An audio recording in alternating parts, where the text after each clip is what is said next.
வணக்கங்கள். நம்ம இன்னைக்கு என்ன பார்க்க போறோம் அப்படின்னு கேட்டிங்கன்னா, அகில சக்கர பார்வைந்தான இம்மார்டல் ரூலரை பற்றியும், விஜயன் அவர்களுடைய ஆட்சி பற்றியும் தான் நம்ம இன்னைக்கு பார்க்க போறோம். அதுக்கு முன்னாடி இம்மார்டல் ரூலர் பற்றியும் சில விஷயங்களை நாம் பேசியாக வேண்டும். ஏன்னா, என்னுடைய புரிதல்களை நான் பகிர்கிறேன்.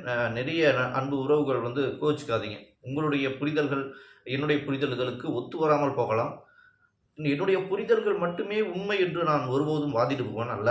என்னளவில் அது உண்மை, அவ்வளவுதான். அது மற்றவர்களுக்கு அது பொய்யாக இருக்கலாம், மாறி இருக்கலாம். என்னளவில் உண்மை என்று ஏற்றுக்கொள்ளப்பட்ட செய்திகளை, தீர்க்க தரிசனங்களை மட்டுமே நான் நம்புகிறேன். அப்புறம் இந்த இம்மார்டல் ரூலர் யார்? அந்த இம்மார்டல் ரூலர், இந்த இம்மார்டல் ரூலர் அப்படிங்கிற பேர் எங்கிருந்து வந்தது அப்படின்னு கேட்டீங்க அப்படின்னா, நாஸ்ட்ரடாமஸ் ப்ரெடிக்ஷன் அதில் இருந்து முக்கடல் சங்கமிக்கும் இடத்திலிருந்து ஒருவன் வருவான் அப்படிங்கிற ஒரு பாடல் இருக்குதான். அதுல இருந்து தான் இம்மார்டல் ரூலர் அப்படிங்கிற ஒரு சொல் பிரபலமாச்சு. இப்போ இங்கே அறம்பாடி பாடல்கள்னு ஒரு பாடல் வருது.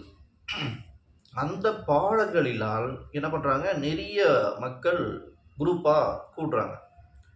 அப்படி கூடும் பொழுது அந்த பாடல்ல என்ன சொல்லுது அப்படின்னா, கல்கி, மகதி, ஈசா நபி, இயேசு, புத்த மைத்ரேயா, இன்னும் இம்மார்டல் ரூலர், வைகுண்டர், வள்ளலார் எல்லாம் ஒரு ஆளு அப்படின்னு சொல்லுது. இப்போ இதைக்கு நம்ம ஆய்வு செய்யறோம். அப்போ ஆரம்ப காலகட்டத்தில் நான் இதை எடுத்து பார்க்கும்போது இந்த அறம்பாடி சித்தரை பற்றி வேற எங்கேயுமே குறிப்புகள் இல்லை. முதலாவதாக அருள்பாடி சித்தர்னு வருது, அதுக்கப்புறம் அறம்பாடி சித்தர்னு பேரை மாற்றிக்கிறாங்க. அப்போவே தெரிஞ்சிருச்சு, சரி இதில் ஏதோ ஒரு விஷயம் இருக்குது. ஆனால் ஏன் செய்கிறாங்க, எதுக்கு செய்கிறாங்க அப்படிங்கிறது தெரியல. ஏன்னா காரணம் இல்லாமல் ஒரு விஷயத்த நடக்காது.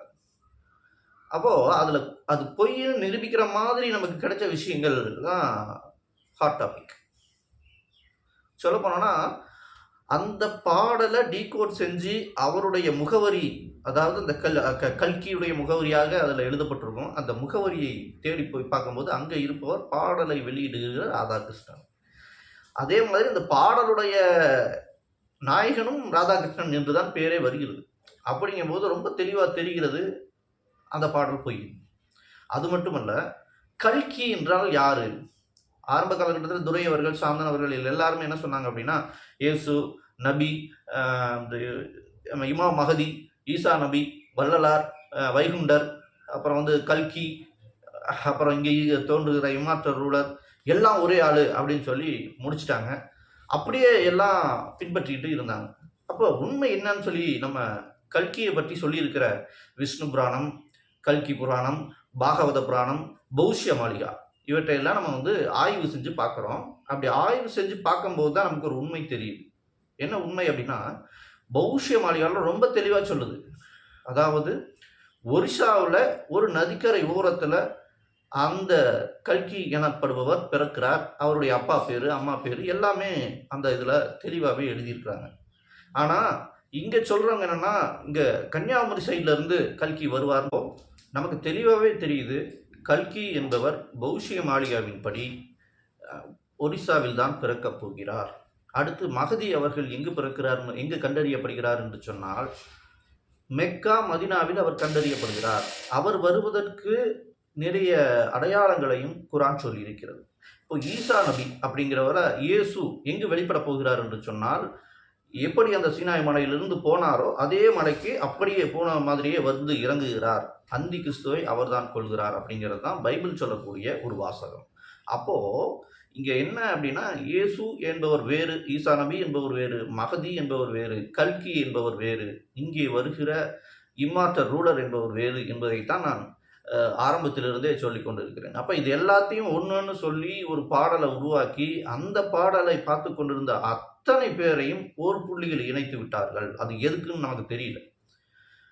ஆனா நம்ம தெளிவா சொல்ல முடியும், குட்டையை குழப்பித்தான மீனை பிடிக்க முடியும் அப்படிங்கிற மாதிரி ஏதோ ஒரு செயல்பாடு அப்படிங்கிறது இங்கே நடக்குது அப்படிங்கிறதுல மாற்று கருத்து இல்லை. இந்த அறம்பாடி பாடல்னு சொல்லும்போது எனக்கு ஒரு குட்டி கதை ஒன்று ஞாபகத்துக்கு வருது. இப்போ அந்த கதையை சொல்கிறேன். ஒரு ஊரில் ஒரு வயசான சூனியம் பண்ணுற ஒரு கிழவன் இருந்தார். அந்த சூனிய கிழவன் என்ன பண்ணுறாரு, வயசான காலத்தில் அவருக்கு நிறைய மிருகங்களை பிடிச்சு சாப்பிடணும்னு ஆசை. வயசாயிடுச்சு, நீ வேட்டையாட முடியாது இல்லையா? அதுக்காக என்ன பண்ணுறாரு, ஒரு 2 சக்திகள் அவர்கிட்ட இருக்குது. அதை பயன்படுத்துகிறார். என்ன சக்திகள்? ஒன்று, பாம்பு கடித்தாலும் அவருக்கு விஷம் ஏறாது, பாம்பு விஷத்தை சாப்பிட்டாலும் அவருக்கு ஒன்றும் ஆகாது. இன்னொரு சக்தி என்ன அப்படின்னு கேட்டிங்கன்னா, நல்ல தமிழ் புலமையில் பாட்டை எழுதுவார். அப்படியே மற்றவங்களை கவரக்கூடிய அளவில் பாட்டுகள் எழுதி பாடுவார். அப்படி ஒரு சக்திங்கிறது அந்த சூனிய கிழவனுக்கு இருக்குது. இப்போ என்ன பண்ணுறாரு, ஒரு கொடூரமான பாம்புகளை, ஒரு 10, 15 பாம்புகளை ஒரு வயக்காட்டில் போட்டுட்டு, இவர் பாட்டுக்கு ஒரு மலை மேலே ஏறி உட்காந்து சித்தர் மாதிரி அப்படியே சுத்த தமிழில் நயமாக பாட்டு பாட ஆரம்பிச்சுவார். இப்போ இந்த பாட்டை கேட்டுட்டு அந்த மிருகங்கள்லாம் வந்து பார்த்துக்கிட்டு இருக்கோம். ஆஹா, என்ன அழகாக பாடுறாரா அப்படின்னு சொல்லிட்டு. அப்போ ஏதோ ஒரு மிருகம் தப்பி தவறி அந்த வயலுக்குள்ளே வந்துருச்சு அப்படின்னா, இந்த பாம்புகள் அந்த மிருகத்தை கொன்றும், கடிச்சிரும், விஷம் ஏறி அந்த மிருகம் செத்து போயிடும். அந்த மிருகத்தை இவர் எடுத்துகிட்டு வந்து கசா போட்டு சுவையாக சாப்பிடுவார். இப்படியாக பல ஆண்டுகளாக இதை செஞ்சுக்கிட்டு இருக்காரு. ஒரு நாள் அப்படி தான் என்ன ஆகுது, அவருக்கும் புதிய மிருகங்கள் ஏதாவது சாப்பிடணும்னு ஆசை. ஓகே அப்படின்னு சொல்லிட்டு இன்னும் பயங்கரமாக பாடல்கள் எல்லாம் எழுதிட்டு வந்து பாறை மேலே உட்காந்து அப்படியே தேனிசை ததும்ப தமிழ் இலக்கணம் சொட்ட சொட்ட பாடல்களை பாடுறாரு. அப்படி பாடும்போது ஏதோ ஒரு மிருகம் உள்ளே வருது. உள்ளே வந்த உடனே இவருக்கு குஷி. ஆஹா, இன்னைக்கு ஒரு மிருகம் கிடச்சிருச்சுரா, நம்ம நொறுங்க அசைவ வேட்டை தான் அப்படின்னு சொல்லி சந்தோஷமாக கீழே இறங்கி போய் பார்க்குறாரு. அங்கே இவருக்கு பாதுகாப்பாக இருந்த ஒரு பாம்பு கூட உயிரோட இல்லை. என்னடான்னு பார்த்தா வந்த மிருகம் கீரி. கீரி என்ன பண்ணுச்சு, அங்கே இருக்கிற எல்லா பாம்புகளையும் சாப்பிட்டுருச்சு.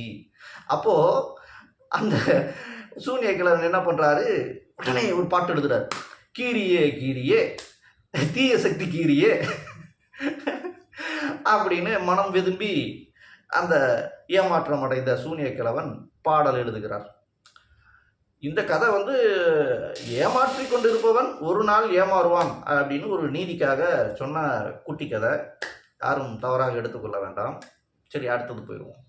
இப்போ கோரக்கருடைய சந்திர ரேகையை நாம் ஆய்வு செய்து பல நாட்களாக சொல்லி வந்து இருக்கிறோம். அதிலே பலருக்கும் பலவிதமான புரிதல் மாற்றங்கள் இருக்கிறது ஆரம்ப காலகட்டத்தில் இருந்து. இப்போ நான் என்ன சொல்கிறேன் அப்படின்னா, ஒரு புரிதலை அவர்கள் படிக்கிறார்கள், அந்த புரிதல் அவர்கள் ஏற்கிறார்கள்னா அவர்களுக்கு அதுதான் சரி. அந்த புரிதலை கொண்டு வந்துட்டு என்கிட்டயோ இல்லை மற்றவர்கிட்டயோ இதுதான் நம்புங்க அப்படின்னு சொல்கிறது தவறு. உங்களுக்கு அது அவ்வாறாக தெரிகிறது, அதை நீங்கள் எடுத்துக்கொள்ளுங்கள்.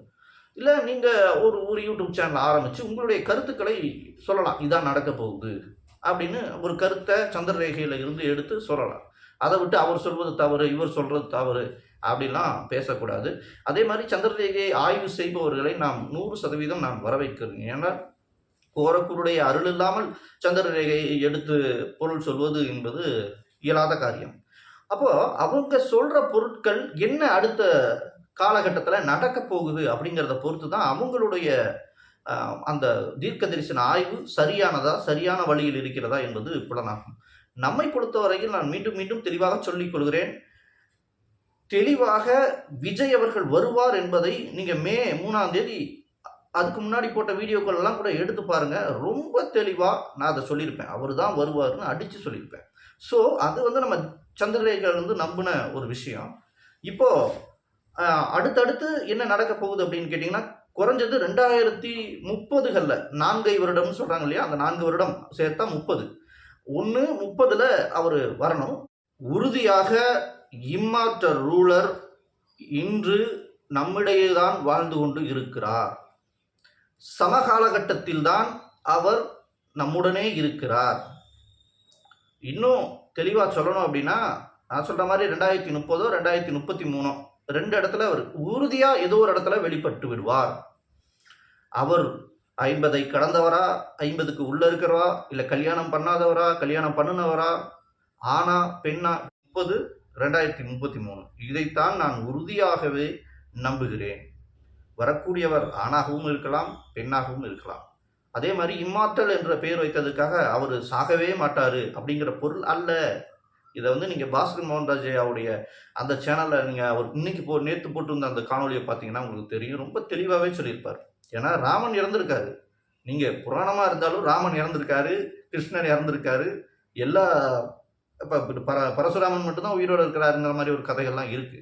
அப்போ இங்கே ராமனுக்கும் கிருஷ்ணனுக்கும் என்ன நடந்தது? மனிதனாக பிறந்த யாரும் இறந்துதான் ஆக வேண்டும் என்பதுதான் விதி. அப்போ இவர் என்ன சொல்றாரு பாருங்க, கோரக்கர், அகில சக்கர பார்வேந்தன். அப்போ அகில சக்கரம்னா, சக்கரம் என்பது நீதி, நேர்மை, நியாயத்தை குறிப்பது. நீங்க அசோக சக்கரம்லாம் அதன் அடிப்படையில் தான் உருவாக்கப்பட்டது. அது மாதிரி இந்த உலகத்திலேயே நீதியை நிலைநாட்ட அகில சக்கர பார்வேந்தன், அந்த உலகையை ஆளக்கூடிய அந்த மன்னன்கிறவர் வாராரு. அவருடைய ஆட்சி அழியாது என்றும், புரியுதுங்களா? அவருடைய ஆட்சி எப்படி இருக்கும்? அழியாது என்றும். அவருடைய கொள்கைகள் எப்பயுமே மறையாது அப்படிங்கிறது தான் அந்த பாடல் சொல்லக்கூடிய உண்மை. இன்னும் நம்ம சொல்ல போனோம் அப்படின்னு கேட்டிங்கன்னா, அவர் இதுவரை இந்த பூமி பந்திலே ஒரே தலைவனாக, ஒரே அரசனாக இந்த பூமி பந்திலே இருந்ததில்லை. ஆனால் அவர் இருக்க போகிறார். இன்னும் சொல்ல போனோம்னா, அவர் இருக்கும்போது பல நற்சமயவாசிகளும் அங்கேயும் இருக்கிறார்கள். அவர் வந்த உடனேயுமே எல்லாரும் அவருடைய மதத்தின் பின்னால் செல்வது கிடையாது. ஆனால் அவரை ஏற்றுக்கொள்கிறார்கள் என்பதுதான் நமக்கு தெரியக்கூடிய செய்தியாக இருக்கிறது. ஒருவேளை ஆன்மீக வழியில வரலாம், எல்லா மதங்களும் ஏற்றுக்கொள்ளக்கூடிய உண்மையான இறைவனை அவர் வெளிப்படுத்தலாம், இல்ல ஒரு அரசியல் வழியில அவர் அதை செய்யலாம். ஆனால் உலக மக்கள் அனைவரும் அவரால் ஈர்க்கப்பட்டு அவர் கொள்கைகளை கடைபிடிப்பார்கள் என்பதுதான் உரைக்கப்பட்ட செய்தி. மீண்டும் ஒரு நல்ல நேரலையில் சந்திப்போம். உங்களுடைய சந்தேகங்களையும் உங்களுடைய புரிதல்களையும் நம்முடைய கமெண்ட் பாக்ஸில் சொல்லுங்க. அதையெல்லாம் டீட்டெயிலாக ஆய்வு செய்வோம். உங்களுடைய கருத்துக்களையும் புரிதல்களையும் நம்ம மக்களுக்கு எடுத்து சொல்லுவோம். நன்றி, வணக்கம்.